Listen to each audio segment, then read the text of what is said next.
Hello ஸ்வாகுட்டீஸ். So இந்த வீடியோவில் நம்ம என்ன பார்க்க போகிறோம் அப்படின்னா 10th பேப்பர் வேல்யூவேஷன் பற்றிய ஒரு இம்பார்ட்டன்ட் 2 அப்டேட்ஸ் தான்ப்பா நம்ம பார்க்க போகிறோம். ஸோ ஸ்ட்ரெயிட்டாக வீடியோக்குள்ளே போயிடலாம். ரொம்ப இம்பார்ட்டண்டான கருத்துக்கள்லாம் சொல்ல போகிறோம். அதனால் வீடியோவை மறக்காமல் ஸ்கிப் பண்ணாமல் ஃபுல்லாக பாருங்கப்பா. உங்களுக்கு ஒரு தெளிவான விளக்கம் இந்த வீடியோவில் கண்டிப்பாக கிடைக்கும், அதுக்கு நான் கேரண்டி. ஸோ ஃபஸ்ட்டு அப்டேட் என்னன்னு பார்த்தீங்கன்னா, பாஸு ஃபெயிலு சென்டம்னு ஏகப்பட்ட விஷயம் வந்துகிட்டே இருக்குது. ஸோ அதை பற்றி ஒரு கிளியர் எக்ஸ்ப்ளனேஷன் கொடுத்துட்றேன்ப்பா. அண்ட் நிறைய பிள்ளைங்க வந்து கமெண்ட் பாக்ஸில் நான் இவ்வளோ எழுதியிருக்கேன்க்கா, எனக்கு பாஸ் வருமா அப்படின்னு ஒரு கேட்டகரி பிள்ளைங்க கேட்டிருக்கீங்க. அண்ட் மேம் நான் எல்லாமே எழுதிட்டேன், இந்த சின்ன சின்ன மிஸ்டேக் இருக்குது, எனக்கு சென்டம் வருமா அப்படின்னு கேட்ட ஒரு கேட்டகரி பிள்ளைங்க இருக்கீங்க. இவங்க 2 பேருக்குமே நம்ம டீச்சர்ஸ் கிட்ட இருந்து கேட்டு எப்படி சென்டம் போட்டிருக்காங்க, எப்படி பாஸ் ஃபெயில் ஆகிருக்காங்க, இது எல்லாத்தையுமே கேட்டு வச்சுருக்கோம். ஸோ அதை தான் இந்த வீடியோவில் தெளிவாக சொல்ல போகிறோம். 2வது 10th பிள்ளைங்களுக்கு ரீவேல்யூவேஷன் இந்த வருஷம் அலௌடா இல்லையா அப்படின்ற கவர்மெண்ட் சைட்லேருந்து வந்து அஃபிஷியல் நோட்டீஸை தான்ப்பா பார்க்க போகிறோம். சரிங்களா? ஸோ மறக்காமல் வீடியோ ஃபுல்லாக பாருங்கள். ஸோ ஃபஸ்ட்டு நம்ம பார்க்க போகிறது என்ன அப்படின்னு பார்த்தீங்கன்னா, பாஸ் எப்படி மிஸ் என்னால் ஆக முடியும் அண்ட் சென்டம் எப்படி மிஸ் போடுறாங்க, இந்த 2 கேட்டகரி நான் கிளியர் எக்ஸ்ப்ளனேஷன் கொடுத்துறேன் டீச்சர் சைட்லேருந்து சொன்னதுபடி. இப்போ பாஸ் ஆகிறவங்க எப்படின்னு பார்த்தீங்கன்னா, இப்போ 5 சப்ஜெக்டில் 4 சப்ஜெக்ட்டுக்கு 35 எடுத்தால் 35 மார்க் எடுத்தால் பாஸ். சரிங்களாப்பா? ஒரு சப்ஜெக்ட்டு 20 சயின்ஸுக்கு. சரிங்களா? இப்போ உங்களுடைய பேப்பர் எடுத்து அவங்க கரெக்ஷன் பண்ணும் பொழுது 25லிருந்து 27 மார்க்கை நீங்கள் நெருங்கிட்டீங்கன்னு வச்சிங்களாப்பா, அதுக்கப்புறம் ஸ்டாஃப்ஸ் உங்கள் பேப்பரை திருப்பி பார்த்து கரெக்ஷன் பண்ணி உங்களை பாஸ் பண்ண வைக்கிறதுக்கு தான்ப்பா ஆல்மோஸ்ட் ட்ரை பண்ணுறாங்க. ஸோ அதை அவங்க வந்து 100% ஷுவாரிட்டியோடு சொல்லியிருந்தாங்க. ஏன்னா எந்த பிள்ளைங்களையும் ஃபெயில் ஆகிறதுக்கு எந்த டீச்சர்ஸுமே விருப்பப்படலை. அதனால் உங்கள் பேப்பர்ஸ் 27 மார்க் வந்துட்டாலே திருப்பி பேப்பர்ஸ் ஃபுல்லாக திருப்பி பார்க்குறாங்களாம். நீங்கள் ஒருவேளை அந்த கொஸ்டின்குரிய ஆன்சர் ரிலேட்டடாக எழுதியிருக்கீங்க, ஆனால் சில பிள்ளைங்களுக்கு பதட்டத்தில் மறக்கிற ஒரு ஹேபிட் இருக்குது. ஸோ அந்த பிள்ளைங்க என்ன பண்ணியிருப்பாங்க, 2 மார்க்காக இருந்தால் ஒரே ஒரு பாயிண்ட் எழுதியிருப்பாங்க, 5 மார்க்காக இருந்தால் ஒரு 3 பாயிண்ட் எழுதியிருப்பாங்க. ஸோ அந்த மாதிரி பாயிண்ட்ஸ்லாம் ஆன்சர் கீ ரிலேட்டடாக இருக்கா அப்படின்னு செக் பண்ணிவிட்டு பாஸ் போடுறதா சொல்லியிருக்காங்க. அதனால் எந்த பிள்ளைங்களும் பயப்பட தேவையில்ல. எஸ்பெஷலி என்னுடைய கமெண்ட் பாக்ஸில் சோஷியல் சயின்ஸ் நான் மறந்துட்டாக்கா, நான் 26 30 எடுப்பேன், என்னால் பாஸ் பண்ண முடியுமா அப்படின்னு ஒரு பிள்ளை கேட்டிருந்தாங்க. அவங்களுக்கு நான் ஒரு விஷயம் சொல்லிக்கிறேன், கண்டிப்பாக பாஸ் ஆவீங்கப்பா, வருத்தமே பட தேவையில்ல. அண்ட் ரிசல்ட் வர வரைக்கும் நம்ம வெயிட் பண்ணுவோம். எந்த ஒரு விஷயத்தையும் நம்ம முன்னாடியே நினச்சி பயப்பட தேவையில்ல. கொஞ்சமாவது லீவை கொஞ்சம் ஃப்ரீ மைண்டோடு என்ஜாய் பண்ணுங்கள். ரிசல்ட் வரும்பொழுது நம்ம ஒரேடியாக பயந்துக்கலாம், ஒரேடியாக திட்டு வாங்கிக்கலாம், ஒரேடியாக அப்ரிஷியேஷனும் வாங்கிக்கலாம். அதுக்கு முன்னாடி எந்தவித பயமோ எந்த ஒரு விஷயமோ நீங்கள் பண்ணிடக்கூடாதுன்றதை நான் ரொம்ப ரெக்வெஸ்ட்டாகவே கேட்டுக்கிறேன். சரிங்களாப்பா? அதனால் பாஸ் இப்படி தான்ப்பா போடுறாங்க. உங்கள் பேப்பரில் அந்த கொஸ்டினை ஜஸ்டிஸ் பண்ணுற அளவுக்கு ஓரளவுக்கு நீங்கள் எழுதி இருக்கணும். அப்படி எழுதியிருந்தால் நீங்கள் டெஃபினட்டாக பாஸ் ஆவீங்க. ஸோ அது வந்து பாஸ் ஆகிற பிள்ளைங்களுக்கு. ஆனால் தமிழ்நாடு முழுவதும் 60 சென்டர்ஸ்க்கு மேலே கரெக்ஷன் பண்ணிட்டு தான் இருக்காங்க டீச்சர்ஸு. அதில் ஒரு நாளைக்கு ஒரு 300 to 350 பேப்பர்ஸ் கரெக்ஷன் பண்ணுறாங்கன்னா, அதில் அட்லீஸ்ட் 10 to 15 பேர் வந்து ஃபெயில் ஆகிறதா நம்மளுக்கு நியூஸ் வந்திருக்குப்பா. ஃபெயில் ஆகிற பிள்ளைங்க எந்த கேட்டகரி அப்படின்னு பார்த்தீங்கன்னா, பேப்பரில் ஜஸ்ட்டு 1 மார்க் மட்டும் எழுதிட்டு 2 மார்க் ஏனோ தானோன்னு 1 2 அட்டன் பண்ணிவிட்டு 5 மார்க் 1 2 அட்டன் பண்ணிட்டு போகிறாங்கல்லப்பா, அந்த பிள்ளைங்க தான் ஃபெயில் ஆகிருக்கிறதா சொல்லியிருக்காங்க. ஸோ அந்த பிள்ளைங்களை நம்மளால் எதுவுமே பண்ண முடியாது. டீச்சர்ஸும் ரொம்ப கஷ்டப்பட்டு தேடி இருக்காங்க மார்க் போடலான்னு சொல்லிட்டு, ஆனால் எதுலையுமே அந்த பிள்ளைங்க கண்டென்ட் எழுதலை. அதனால தான் அந்த பிள்ளைங்க ஃபெயில் ஆகிருக்காங்க. ஸோ எதுவுமே எழுதாதவங்களுக்கும் எழுதி மறக்கிற பிள்ளைங்களுக்கும் ரொம்ப வித்தியாசம் இருக்குது. ஆனால் 2 பேரும் அப்படி போட்டு குழப்பிக்காதீங்க. அதனால் ஃபெயில் பாஸ்க்குரிய வித்தியாசம் அதுதான்ப்பா. அதுக்கப்புறம் அந்த 50 to 80 வரைக்கும் எடுக்கிற பிள்ளைங்க எப்படின்னு பார்த்தீங்கன்னா, நல்லா எழுதியிருப்பாங்க, ஆனால் ஆன்சர் கீ கொஞ்சம் அங்கங்கே அடி வாங்கியிருக்குப்பா. ஸோ அதனால் இப்போ ஒரு 5 மார்க்னா 4 பாயிண்ட் எழுதிட்டு ஒரு பாயிண்ட் வேறு எதுவும் எழுதியிருப்பாங்க, ஆனால் ஆன்சர் கீழே அது இருந்திருக்காது.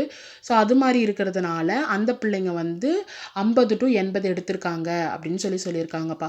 அதுக்கப்புறம் 80 to இந்த 98 எடுத்த பிள்ளைங்க யாருன்னு பார்த்தீங்கன்னா, செம்மையாக எழுதியிருப்பாங்க, ப்ரெசன்டேஷன்லாம் பக்காவாக எழுதியிருக்காங்க. ஆனால் முக்கியமான கம்பல்சரியில் இல்லைனா இம்பார்ட்டண்டான ஏதோ ஒரு கீவேர்டு விட்டதுனால அவங்களுக்கு அங்கங்கே மார்க் அடி வாங்கியிருக்கு அப்படின்னு சொல்லியிருக்காங்க. ஆனால் இந்த வருஷம் எல்லா சப்ஜெக்ட்லையும் எஸ்பெஷலி இங்கிலீஷில் பாஸ் பண்ணவங்களுடைய சதவிகிதம் ரொம்ப அதிகமாகப்பா. இது வரைக்கும் நான் கேட்ட சென்டர்ஸ், ஏன்னா நம்மளுடைய தெரிஞ்ச ஸ்டாஃப்ஸ் நிறைய சென்டர்ஸ் நியர்பையில் கரெக்ஷன் பண்ணிகிட்ருக்காங்க. ஸோ அவங்கக்கிட்ட கேட்ட வரைக்கும் இங்கிலீஷ் எக்கச்சக்கமாக பாஸ் ஆகுறாங்களாம். எல்லா சப்ஜெக்ட்லையும் அதிக பாஸ் இருக்குது. அண்ட் எஸ்பெஷலி இந்த வருஷம் ஒரு புது ரூல் என்னென்னு பார்த்தீங்கன்னா, அதாவது டீச்சர்ஸ் கரெக்ஷன் பண்ண போகிறதுக்கு முன்னாடியே 2 ஹார்ஸ் அவங்களுக்கு வந்து என்ன எப்படி எப்படி கரெக்ஷன் பண்ணணும் என்ன ஏதுன்னு சொல்லிட்டு ரூல்ஸ் அண்ட் ரெகுலேஷன்லாம் சொல்லியிருக்காங்க. அதில் ஃபஸ்ட்டு ரூலே என்னன்னு பாருங்கள். இந்த வருஷம் மொழி பாடங்களுக்கு அதாவது லாங்குவேஜுக்கும் சென்டம் போடலாம் அப்படின்ற ஒரு ரூலே போட்டிருக்காங்க. ஸோ அதனால் இது வரைக்கும் ஆனால் கேட்டதில் லாங்குவேஜஸில் சென்டம் வரல அப்படின்னு சொல்லியிருக்காங்க. ஏன்னா உங்களுக்கே நல்லா தெரியும் லாங்குவேஜஸ் எவ்வளோ ஸ்ட்ரிக்டாக வேல்யூ பண்ணுவாங்க, ப்ளஸ் எவ்வளோ எக்ஸ்பெக்ட் பண்ணுவாங்க அப்படின்னு சொல்லிட்டு. மற்றபடி மேக்ஸு சயின்ஸ் சோஷியலில் எக்கச்சக்கமாக சென்டம் வந்திருக்கு. அது நம்மளுக்கு ப்ராப்ளம் இல்லைப்பா, கண்டிப்பாக நம்ம அது எக்ஸ்பெக்ட் பண்ண ஒரு விஷயந்தான். ஸோ அதனால் பாஸ் ஃபெயில் சொல்லிட்டுனாப்பா இப்போ சென்டம் எடுக்கிற பிள்ளைங்களுக்கான கண்டென்ட்டுக்கு வரேன் பாருங்கள். ஸோ செல்லா குட்டி சென்டம் எடுக்கிற பிள்ளைங்களா வருத்தமே படாதீங்க. சின்ன சின்ன மிஸ்டேக் பண்ணிட்டேன் அப்படிலாம் ஒரி பண்ணிக்காதீங்க. ஏன்னா சென்டம் அப்படின்றது கொஞ்சம் மிகப்பெரிய விஷயந்தான்ப்பா. சென்டம் எடுக்கிற பிள்ளைங்களுடைய பேப்பர்ஸை எத்தனை பேர் கரெக்ஷன் பண்ணுவாங்கன்னு நீங்கள் நினைக்கிறீங்க? Actually 3 variety of staff correction பண்ணுவாங்கப்பா. ஃபஸ்ட்டு ஏஇன்னு சொல்லுவாங்க. ஏஇனா அசிஸ்டன்ட் எக்ஸாமினர், அதாவது நார்மலாக டீச்சர்ஸ் ப்ரைவேட் ஸ்கூலாக இருக்கட்டும் கவர்மெண்ட் ஸ்கூலாக இருக்கட்டும் அந்த டீச்சர்ஸ் கரெக்ஷன் பண்ணுவாங்க. ஃபர்ஸ்ட் ஆஃப் ஆல் உங்களுடைய பேப்பரை நீங்கள் சென்டம் ரீச் பண்ணுறீங்க அப்படின்னா டக்குன்னு உங்களுடைய பேப்பரை எஸ்ஓ கிட்ட கொடுப்பாங்க. எஸ்ஓ அப்படின்னு யாருன்னு பார்த்தீங்கன்னா அந்த ஒரு ரூம் ஒரு ஹால் இருக்காங்கன்னா அதில் ஒரு 20 டீச்சர்ஸ் இருக்காங்கன்னா அவங்களுக்கு கொஞ்சம் ஹெட்டுன்னு வச்சுக்கோங்களேன். அந்த எஸ்ஓஸ் என்ன பண்ணுவாங்கன்னா திருப்பி உங்கள் பேப்பர்ஸை கரெக்ஷன் பண்ணுவாங்க. ஏன்னா சென்டம் அவ்வளோ லேசுப்பட்ட விஷயம் இல்லைல்ல. ஸோ அவங்க கரெக்ஷன் பண்ணிவிட்டு அவங்களும் சென்டம்னு அப்ரூவல் கொடுக்குறாங்கன்னா அதுக்கப்புறம் ஃபைனலாக இன்னொருத்தர்கிட்ட போவோம். அவர் தான் அந்த ஹோல் சென்டருக்கே ஹெட்டு மாதிரி வச்சுக்கிங்களேன். அவர் பேர் அதாவது சீஃப் எக்ஸாமினர். அவர் தான் ஃபைனல் இருக்கிறதுலே சீனியர் மோஸ்ட் டாப் ஸ்டாஃபை தான் அதில் போடுவாங்க. ஸோ அதான் நான் சொன்னேன்ல ஃபஸ்ட்டு டே கூட சிஇஎஸ்ஓஸ் தான்ப்பா கரெக்ஷன் பண்ணுவாங்க. ஏன்னா அவங்க சீனியர் மோஸ்ட் ஸ்டாஃப் கொஞ்சம் வேல்யூஷன் ஸ்ட்ரிக்டாக இருக்கும்னு கூட வீடியோ போட்டிருந்தேன் பாருங்கள். ஸோ அவங்க கிட்ட தான் போவோம் ஃபைனலாக. எத்தனை பேர் பாருங்கள், ஏஇ, எஸ்ஓ, சிஇ இந்த 3 கேட்டகரி ஆஃப் ஸ்டாஃப்ஸ் கிட்ட சீனியர் மோஸ்ட் ஸ்டாஃப்லேருந்து ஜூனியர் மோஸ்ட் ஸ்டாஃப் வரைக்கும் உங்கள் பேப்பரை பார்த்துருவாங்கப்பா. பார்த்துட்டு எப்படி வேல்யூ பண்ணுறாங்கன்னு பாருங்கள். ஃபர்ஸ்ட் ஆஃப் ஆல் உங்களுடைய ப்ரெசன்டேஷன் எஸ்பெஷலி லாங்குவேஜஸில். செகண்டு அச்சசல்ல அப்படியே அந்த ஆன்சர் கீ இருக்கா அது செகண்டு. ப்ளஸ் நீங்கள் எப்படி அதை வந்து எக்ஸ்ப்ளனேஷன் கொடுத்துருக்கீங்க அப்படின்றது தேர்டு. ஃபோர்த்து எல்லா ஆப்ஷனும் கரெக்டாக போட்டிருக்கீங்களா. ஒன் வேர்டில் தொடங்கி கடைசியில் முடிக்கிற வரைக்கும் பிக் கொஸ்டின் மேப் முடிக்கிற வரைக்கும் ஆப்ஷன்ஸ் ஏபிசி கரெக்டாக போட்டிருக்கீங்களா. அண்ட் எந்த வித எழுத்து பிழை ஸ்பெல்லிங் மிஸ்டேக் இருக்கா இல்லையா. அந்த ஸ்பெல்லிங் மிஸ்டேக்கில் தான்ப்பா நிறைய பேர் சென்டமே விட்டுருக்காங்க. ஸோ ஸ்பெல்லிங் மிஸ்டேக் இருக்கா இல்லையா, இந்த இவ்வளோ வேல்யூவேஷன் போயிட்டு தான்ப்பா சென்டம் போட்டிருக்காங்க. அதனால் இது எல்லாமே நீங்கள் பண்ணியிருக்கீங்களான்னு ஒழுங்காக செக் பண்ணிக்கோங்க. ஏபிசிலாம் கரெக்டாக போட்டோமா, எழுத்துப்பிழை இல்லாமல் எழுதியிருக்கோமா, எல்லா ஆன்சருக்குமே எழுதியிருக்கோமா, எந்த வித மிஸ்டேக்கும் பண்ணலையா. எஸ்பெஷலி கம்பல்சரியில் எந்த மிஸ்டேக்கும் இல்லை. கம்பல்சரி ரொம்ப உன்னிப்பாக கவனிக்கிறாங்க. ஸோ இது எல்லாமே நீங்கள் வந்து கரெக்டாக பண்ணியிருக்கீங்க அப்படின்னா டெஃபினட்டாக உங்களுக்கு சென்டம் வரும். வாழ்த்துக்கள். அதான்ப்பா கிளியர் எக்ஸ்ப்ளனேஷன் நான் உங்களுக்கு கொடுத்துட்டேன் பாருங்கள். பாஸ் ஃபெயிலுக்கு இப்படி தான் கேட்டகரி, சென்டம்க்கு இதான் கேட்டகரி. ஸோ அதனால் சென்டம் எடுக்க ஆசைப்படுற பிள்ளைங்க இதெல்லாம் பண்ணியிருக்கீங்களான்னு பாருங்கள். ஒருவேளை நீங்கள் நினச்ச மார்க் வரலன்னா அதுக்கான ஒரு அப்டேட் என்னென்னு பார்த்தீங்கன்னா வருஷம் 11th 12th மட்டும்தான் ரீவேல்யூவேஷன் கவர்மெண்ட் சைடில் இருந்து சொல்லியிருக்காங்கப்பா. ஆனால் இந்த வருஷம் ஒரு அதிரடியான நியூஸ் என்னன்னு பார்த்தீங்கன்னா 10th ரீவேல்யூவேஷன் அலோ பண்ணி இருக்காங்க. ஆக்சுவலி ரீவேல்யூவேஷன் ரீடோட்டலிங் 2 கேட்டகரி இருக்குது. அதை சார்ந்து ரிசல்ட் வந்த உடனே நான் வீடியோஸ் போட்டுருவேன். அதையுமே நீங்கள் பார்த்து என்ன பண்ணணுமோ பண்ணிக்கோங்க. ஸோ ரீடோட்டலிங் என்னென்னு சொல்லிடுறேன் பாருங்கள். அப்போ உங்களுடைய மார்க் வந்து நீங்கள் ஆன்சருக்கு பொறுத்து 70 மார்க் எய்ம் பண்ணி வச்சுருக்கீங்க வரும்னு சொல்லிட்டு. ஆனால் உங்களுக்கு 50 மார்க் தான் வந்திருக்குன்னா நீங்கள் தாராளமாக ரீடோட்டலிங் அப்ளை பண்ணலாம் கவர்மெண்ட் சைடுக்கு. அப்போ என்ன பண்ணுவாங்க, ரீடோட்டலிங் ரீவேல்யூவேஷன் 2க்குமே ஒரு சின்ன அமௌண்ட் நீங்கள் பே பண்ணணும். பே பண்ணிட்ட பிறகு என்ன பண்ணுவாங்க, ரீடோட்டலிங்னா உங்கள் பேப்பரை திருப்பி எடுத்து அந்த பேப்பரை திருப்பி கூட்டுவாங்கப்பா. எவ்வளோ மார்க் வந்திருக்குன்னு திருப்பியும் வந்து டோட்டல் பண்ணுவாங்க. அப்போ உங்களுக்கு மார்க் அதிகமாக வரதுக்கு வாய்ப்பு இருக்குது. இது ரீடோட்டலிங். ரீவேல்யூவேஷன் இந்த வருஷம் தான் 10th கொடுத்துருக்காங்க. என்னன்னு பார்த்தீங்கன்னா ரீவேல்யூவேஷன் அப்ளை பண்ணுறீங்க, ஒரு சின்ன அமௌண்ட் பே பண்ணுறீங்க. கவர்மெண்ட் என்ன பண்ணுவாங்கன்னா உங்கள் பேப்பரை எடுத்து உங்களுக்கு ஸ்கேன் பண்ணி உங்களுக்கு கொடுப்பாங்க. சரிங்களாப்பா.